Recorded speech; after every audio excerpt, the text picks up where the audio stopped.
Magnificent here. So today, episode 2 of The Big Family. I'm going to share with you a little bit later why I'm in a hotel room and why I'm looking so rough when I start a different series on how I provide for this magnificent family. But we're going to talk today about, I think, one of the most important things it takes to even consider having a big family. Before I say this, I know that there are a lot of people who believe differently, which is fine. What I'm going to share is not an indictment. It's just, some truths that I think have value. And so take it for whatever it's worth. Do it like you eat chicken. If it's good for you, eat the meat, throw away the bones. Let me start off by sharing with you a story. So there was a man who got injured quite often. He was fixing up the house, injured. He was doing some electrical in the garage, injured. And he was doing just basic things. He just kept getting injured. So one of these injuries was pretty major. So he goes to the hospital, and luckily the first person he sees is his lovely wife. And he opened his eyes and he said, "Honey, oh wow, you're the first person I've seen. This is awesome." And he's never been that emotional. And so he starts telling his wife, "Honey, throughout this time that happened to me, you were there. When X happened to me, you were there. When Y happened to me, you were the one that was there for me." And his wife just starts, kind of tearing up a little bit, because he's never really been emotional.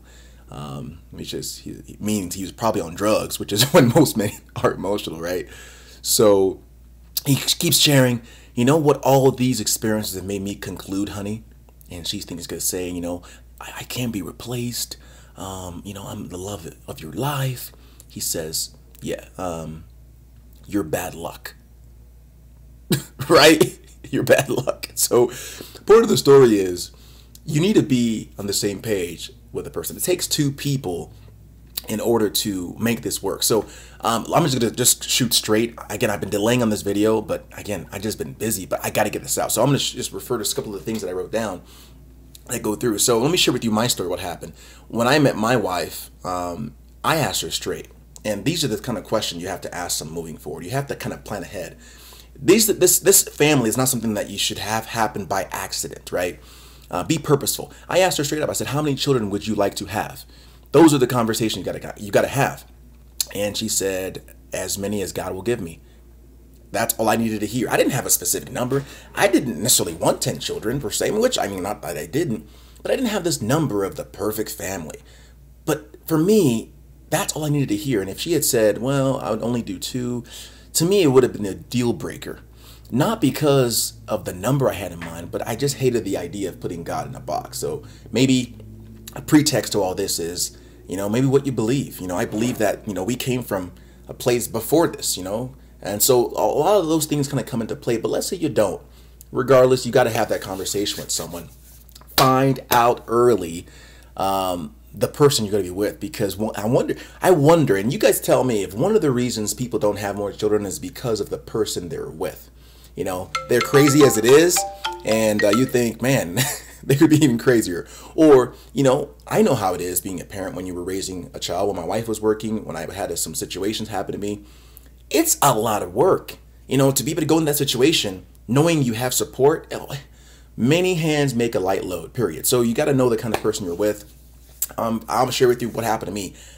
I knew that the woman that I was with would be a make or break for me. So I knew that I wasn't that smart, and I knew that I make poor decisions sometimes. I am faulty. So instead of just throwing a needle in a haystack, using the human senses to try to decide who this person is going to be, I just let God decide. So my first suggestion to you, look, guys, let God decide. Here's what happened. My wife, she was awesome. Since I was a little kid, I've always wanted to marry blonde hair, blue-eyed bombshell, and I got it. She was awesome. She looked so good that when I met her, I remember she came to have lunch with me once, and my heart was like doo doo doo doo doo doo doo. I was, the movies when you see a guy who's just so infatuated with a girl, he doesn't know what to say. He's just kind of drooling on himself. Hi, it was like that.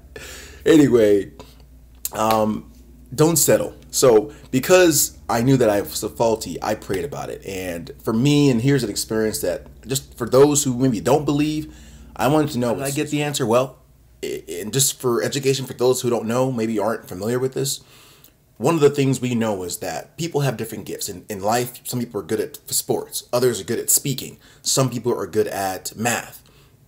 There's physical gifts, and then there's internal gifts, spiritual gifts. Some people are good at listening, right? There are gifts beyond that. One of the gifts I have, me personally, is I found out I have always heard, when I pray, the voice of the Lord. No joke, not on acid, none of that junk. I literally, in the most important decisions all my life, I have literally heard the voice of the Lord. It isn't like, whoa, you will do this. No, not like that. It's a combination of something I feel in my mind and my heart at the same time. It's as if I hear someone talking to me. I know it's not my voice. And that is also confirmed with what I feel. It's like a combination. Hard to explain. But I'm talking to this other friend of mine who happened to be an ex-girlfriend. And I don't know how I knew, but I knew that if I was asking if I asked my ex-girlfriend about this girl that I was going to marry, I knew that I would get the answer.